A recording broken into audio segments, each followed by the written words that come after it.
তো দেখো আজ বানালাম সিম্পল করে পটলের দোরমা।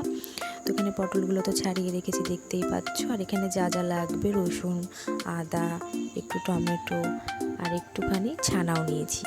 আর কিন্তু পটলের ভিতরে যেটা থাকে ওটা ফেলে দিইনি, কেন ওটা পুরোটাই খাওয়া যাবে ভালোভাবে। তো দেখো এখানে কিন্তু আমি তেলটা ঢেলে দিলাম কড়াইয়ে। তেলটা গরম হলে কিন্তু আমাকে পটলগুলো ভেজে নিতে হবে। আমি সাদা তেলই ইউজ করেছি, তোমরা কিন্তু সর্ষের তেলও দিতে পারো। এটা কিন্তু ভীষণই টেস্টি হয়। আমি আজকে ফার্স্ট বানালাম, আমি তো ভাবতেই পারিনি যে এতটা ভালো হবে খেতে। তো দেখো এটা তোমরা নিরামিষভাবেও করতে পারো। আমি এখানে যেহেতু একটু রসুন দিয়ে দিয়েছি, তো এটাকে এখন নিরামিষ স্তর বলা চলে না।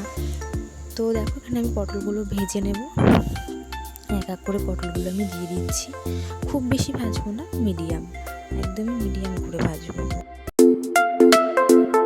দেখো এখানে কিন্তু আমার প্রায় ভাজা হয়ে গেছে, একদম ভালোভাবে তেল ছিটছে। দেখেছো কি পরিমাণে, মানে পটল থেকে যেহেতু জল বেরোয়, তেলটা ভীষণ পরিমাণে ছিটছিল, আমি তো সরিয়ে যাচ্ছিলাম।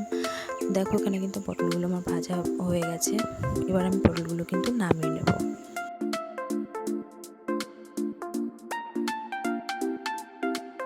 দেখো প্রায় পটলগুলো ভাজা হয়ে গেছে। এবার আমি তুলে নিচ্ছি, এক এক করে তুলে নেব পটলগুলো। ঠিক আছে, এরকমই কিন্তু ভাজতে হবে, এর থেকে বেশি ভাজতে হবে না। এবারে দেখো পুরটা বানানোর জন্য আমি তেলের ফোড়ন দিয়েছি, গোটা জিরে, রসুন কুচি আর আদা কুচিটা দিয়ে দিয়েছি। তো দেখো এবার আমি টমেটো ভালো দিয়ে দিচ্ছি তেলের মধ্যে হবে। তো আমি এখানে পেঁয়াজ ইউজ করিনি, তোমরা পেঁয়াজটা চাইলে দিতে পারো। তো ওখানে আমি টমেটোগুলো তেলের মধ্যে দিয়ে দিচ্ছি। আর দিলাম জিরের গুঁড়ো, পরিমাণ মতো দেবে, বেশি একটু নাড়াচাড়া করে এবার আমাকে মশলাগুলো আমি এক এক করে দিয়ে দেবো। মশলা বলতে তেমন কিছুই না, দেখতেই পাচ্ছ, বলেছিলাম একটু চিনি লাগবে।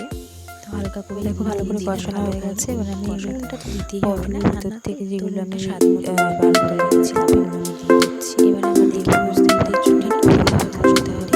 এখন ভালো হয়ে গেছে কিন্তু আমাদের মশলাটা কষিয়ে নেবো একেবারে। একটা পুরোটা হয়ে গেছে ভালো করে। এবার আমি এটা নামিয়ে নিচ্ছি, আর নামিয়ে দিয়ে দিলাম জিরে। দেখতে ঠিক কেমন লাগছে দেখো, খুব সুন্দর একটা টেস্টের মতো লাগছে।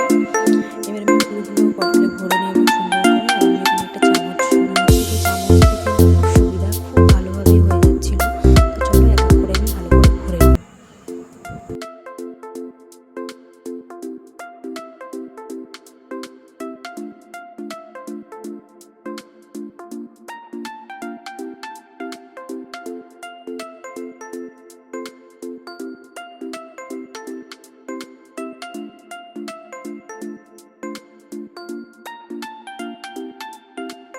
তো দেখো পুরগুলো সব কটা আমি এক এক করে ভরে নিয়েছি। এবার আমি কড়াইতে দিয়ে দিলাম একটা শুকনো লঙ্কা, একটু জিরেও দেবো আমি, অল্প একটু গোটা জিরে দিচ্ছি, বেশি না, অল্প একটু গোটা জিরে দিলাম। একটু ভালো করে ভেজে নিচ্ছি। এবার আমি যেটা দিলাম এটা তোমাদের পুরোপুরি নিজস্ব, এটা তোমরা নাও দিতে পারো। আমি এটা টেস্টের জন্য দিয়েছি। এখানে হচ্ছে তোমার বাদাম বাটা দেওয়া আছে, ঠিক আছে, এটা তোমরা নিজেরা নাও দিতে পারো, আমি একটু টেস্ট হবে বলে দিয়েছিলাম। তো এখানে এই বাটাটা দেওয়ার পর আমি আর একটু জিরের গুঁড়ো দিয়ে দেবো, মানে যে মশলাগুলো আমি পুরের জন্য দিয়েছিলাম এগুলো একটু একটু করে সব দিতে হবে আবার। তো যেহেতু আমি আগেই বলছি এখানে আমি পেঁয়াজ ইউজ করিনি, ঠিক আছে। তো দেখো এখানে আমি একটু লঙ্কার গুঁড়ো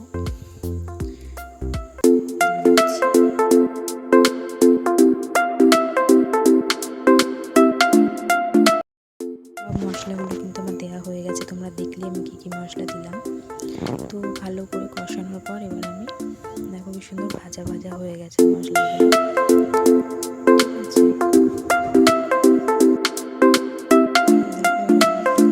জল দিয়ে দিচ্ছি,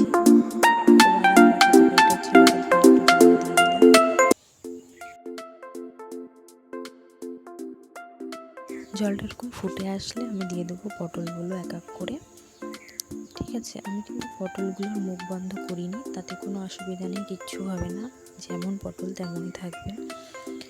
তো অনেকক্ষণ হয়ে গেছে, এবার আমি খুলে দিয়েছি ঢাকনাটা, দেখছো ফুটছে, বেরোচ্ছি কিন্তু ফুটবে। আর আমি খুব বেশি একদম জল দিইনি, একদমই হালকা, কিন্তু ভালোভাবে হয়ে যাবে, ঢেকে ঢেকে করবে। তো দেখো আমার প্রায় হয়ে গেছে, এবার আমি গরম মশলাটা দিয়ে নামিয়ে দেবো, ঠিক আছে। আর এটা খেতে ভীষণই টেস্টি, তোমরা অবশ্যই কিন্তু বাড়িতে একবার করে খেও। দেখো আমি এখানে গরম মশলা দিয়ে নামিয়ে নিচ্ছি।